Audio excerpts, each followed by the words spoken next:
चिंता का जो प्रमुख कारण हम देखते हैं आज, उसका एक ही कारण है, वो आज़ादी। वो आज़ादी कौन सी आज़ादी? अच्छा, इसको अगर हम बात करें, आज़ादी जो आप शब्द इस्तेमाल कर रहे हैं वो साधारण आज़ादी तो आप नहीं बात कर रहे हैं। बिल्कुल। आज़ादी को ये सामाजिक आज़ादी कहें या फिर आध्यात्मिक रूप में इसको मुक्ति कहें, तो इंसान क्या आंतरिक तौर पे, एकदम भीतरी तौर पे क्या वो मुक्ति चाहता है, और किस तरीके का मुक्ति चाहता है। अब जैसे आज़ादी का आपने बताया, तो संबंधों को थोपा जा रहा है, तो आज़ादी और मुक्ति, इसको थोड़ा सा। आज़ादी का मतलब एक बन के न रहना, साथ में नहीं रहना। हर व्यक्ति चाहता है कि मैं आज़ाद हूँ, पत्नी, पति, बच्चे सभी आज़ादी की मांग कर रहे हैं, आज़ाद होना चाहते हैं। लेकिन मेरा मानना है कि आज़ाद रहना इतना आसान नहीं होता है। आज़ाद होने का मतलब है कि सारी जिम्मेवारी आपको अपने कंधों पर उठानी होगी, और जब आप साथ में रहते हैं तो एक दूसरे के सहयोग से जीते हैं। अपनी जिम्मेवारियों को आप अपने पिता पर डाल सकते हैं, पत्नी अपनी जिम्मेवारी को पति पर डाल सकती है, पति अपनी जिम्मेवारी को पत्नी पर डाल सकता है, और इससे क्या होता है कि एक आपसी संबंध बना रहता है, एकता बनी रहती है। निर्भरता कोई बुरी चीज नहीं है, एक साथ मिल करके रहना, जुड़ करके रहना, ये बहुत ही आवश्यक है। आज मुख्य कारण वही है, आजादी। सार्त्र, जियो पॉल सार्त्र, उन्होंने कहा है कि man is condemned to be free. वो कहते हैं कि मनुष्य जो है कंडेम, माने शापित है, यानी निंदित है आजाद होने के लिए। कोई भी व्यक्ति अगर आजाद रहेगा, ये साधारण व्यक्ति के लिए आजादी नहीं है।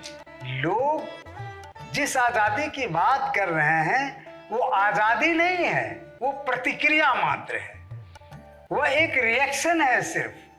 जब आप प्रतिक्रिया करते हैं तो उससे क्रिया भी जुड़ जाती है, यानी कि फिर से आप जब तक पूरी तरह से परिपक्व नहीं हो जाते हैं तब तक आप आजाद नहीं हो सकते हैं। मुक्ति वैसे व्यक्ति के लिए है जिसका बहुत ही ज्यादा मन मजबूत है, जिसका मन बुद्ध महावीर के जैसा है, जो संत महात्मा के जैसा है। वैसे व्यक्ति का मन, वैसा व्यक्ति ही आजाद हो सकता है, मुक्त हो सकता है। लेकिन ये सभी लोगों के लिए आवश्यक नहीं है कि वो आजाद हो जाए। वो आजादी की बात ही नहीं कर रहे हैं, वो तो प्रतिक्रिया की बात कर रहे हैं। और प्रतिक्रिया और क्रिया दोनों एक दूसरे से जुड़े हुए होते हैं। अगर आप प्रतिक्रिया करके अपनी पत्नी से 10 दिन 15 दिन बाहर निकल जाएंगे तो फिर आपको पत्नी के साथ मिलने की जरूरत होगी। कोई अगर पुत्र अपने पिता से विद्रोह करके बाहर निकल जाता है कि मैं आजाद रहना चाहता हूँ, फिर उसको पुत्र को अपने माता पिता की याद आती है और फिर से वो जुड़ना चाहता है, क्योंकि ये एक प्रकार की प्रतिक्रिया है। और प्रतिक्रिया नहीं, योग, यहाँ गृहस्थ योग का काम इतना ही है कि आप एक साथ रहें, और तब उसी एक साथ रहने में ही आपकी एक शांति होगी।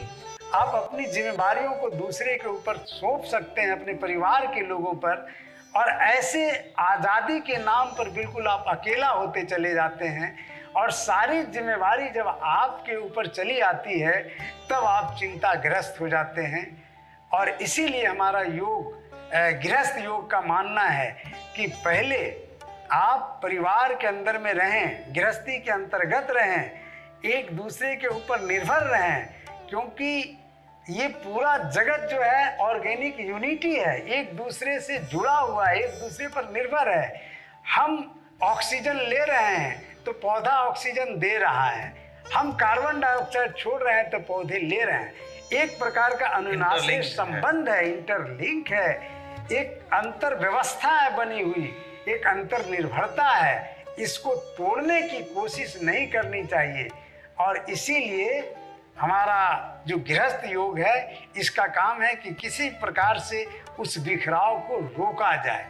और गृहस्थ योग के अंतर्गत ऐसी ऐसी क्रियाएं, ऐसी ऐसी विधियों का प्रयोग किया जाएगा जिससे कि हम अखंडता के साथ, एक साथ रहते हुए हम अपना विकास कर सकते हैं, हम अपना आध्यात्मिक विकास कर सकते हैं। विद्रोह के द्वारा नहीं, प्रतिक्रिया के द्वारा नहीं, बल्कि सहज भाव से एक शांति के वातावरण में रह के, एक सुखमय वातावरण में रह करके, योग साधना के माध्यम, बिल्कुल योग साधना के माध्यम से रख, भगेड़ू नहीं बनना है।